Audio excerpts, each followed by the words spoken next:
Comme le verbe être, le verbe avoir se conjugue au présent, à l'imparfait, au passé composé et au futur. Et nous n'avons pas de mots précis pour dire présent, imparfait, passé composé et futur en lingala. Mais nous pouvons les traduire par Mambi mazali koleka sikoyo, Mambi mauti koleka,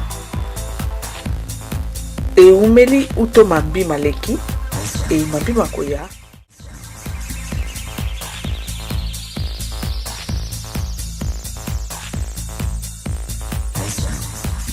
C'est l'imparfait qui nous intéresse dans cette leçon.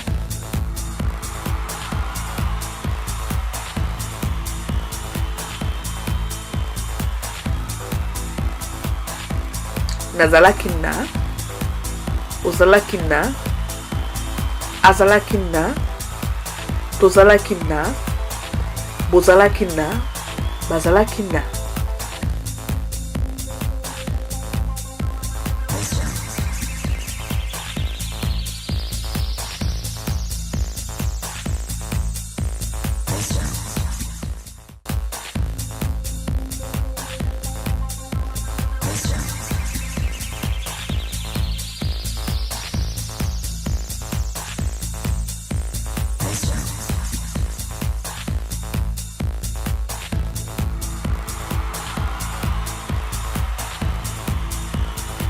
Bozalaki na chemise ya kitoko, bozalaki na tango,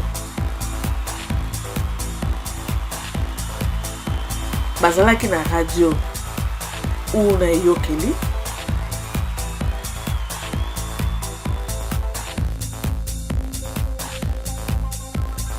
ndeko na ngai ya mobali azalaki na kinga to velo, ozalaki na momekano lobi loleki.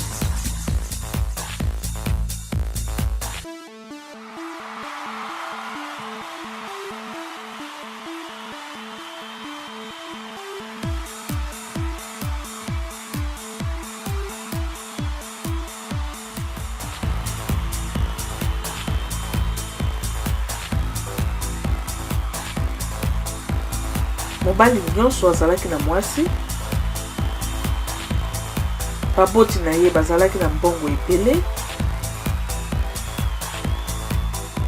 nazalaki na ndako kitoko na Haïti, nazalaki na bana misato banso bakufi.